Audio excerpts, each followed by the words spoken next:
प्रभात बच्चों, आज अष्टम वर्ग को संस्कृत में उपसर्ग प्रकरण पढ़ाने जा रहे हैं।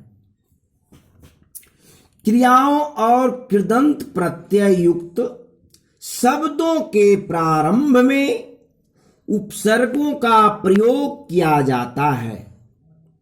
इससे भाषा में अर्थ चमत्कार आ जाता है। एक ही शब्द में विभिन्न उपसर्गों का प्रयोग करके अनेक अर्थ प्राप्त किए जाते हैं। या उपसर्ग किसी शब्दांश के प्रारंभ में लगता है। संस्कृत में उपसर्गों की जो कुल संख्या है वो 22 है। जैसे कौन कौन है?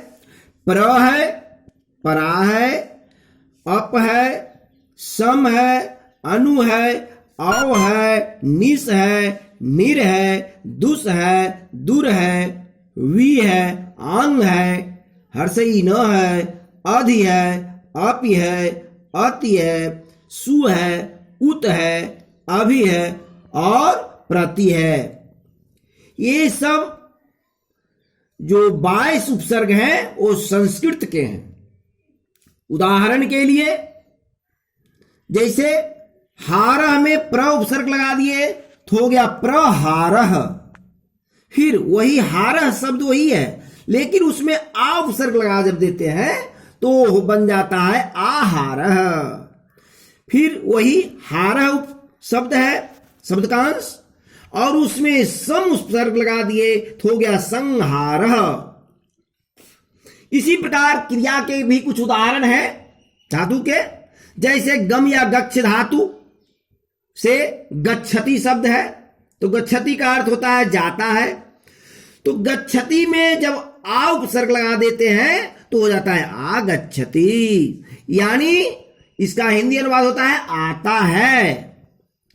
फिर वही गच्छति शब्द में उप उपसर्ग जब लगा देते हैं तो हो जाता है उपगच्छति। इसका अर्थ बदल जाता है, हो जाता है पास जाता है।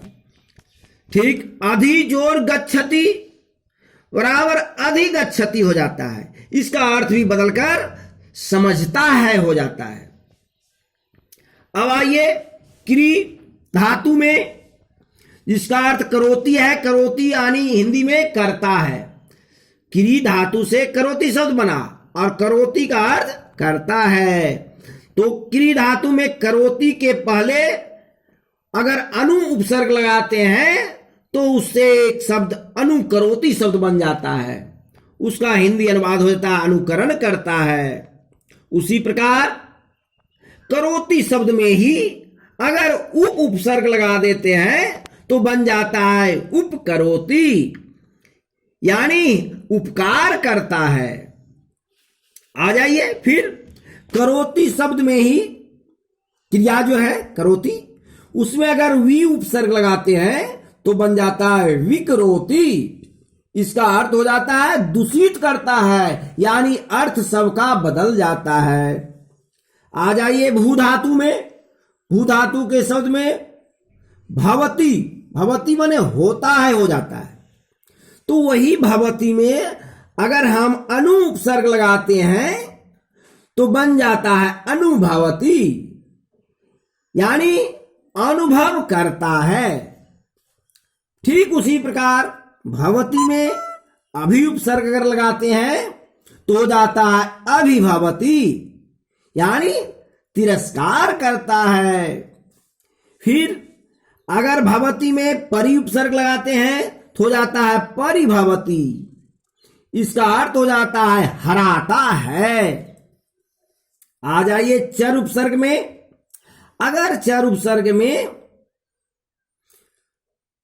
आप चर शब्द में, चर जो धातु है उससे शब्द बनता है चरती, यानी चरता है। तो वही चरती में अगर आ उपसर्ग लगा देते हैं तो बन जाता है आचरती, यानी आचरण करता है। ठीक वही चरती क्रिया में अगर परि उपसर्ग लगा देते हैं तो हो जाता है परिचरति, यानी उसका हिंदी अनुवाद सेवा करता है।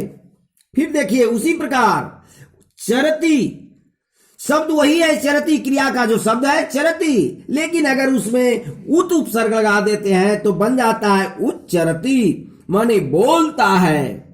आइए वद धातु में, वद धातु से वदति शब्द बनता है, उसका अर्थ होता है बोलता है, लेकिन अगर वदति में अनुपसर्ग लगा देते हैं तो बन जाता है अनुवदति, यानी उसका हिंदी अनुवाद करता है। फिर वदति में अगर प्रति उपसर्ग लगा देते हैं तो बन जाता है प्रतिवदति, यानी जवाब देता है। ठीक उसी प्रकार वदति में अगर अप उपसर्ग लगा देते हैं तो बन जाता है अपवदति, यानी गाली देता है। ठीक, आ जाइए नि धातु में। नि धातु से शब्द बने नयति।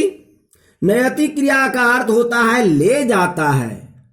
अगर नयति में वी उपसर्ग लगा देते हैं तो बन जाता है विनयति, माने झुकता है।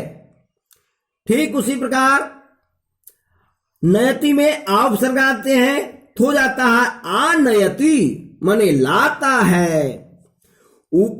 नयति में फिर अगर उप उपसर्ग लगाते हैं तो बन जाता है उपनयति, माने यज्ञोपवीत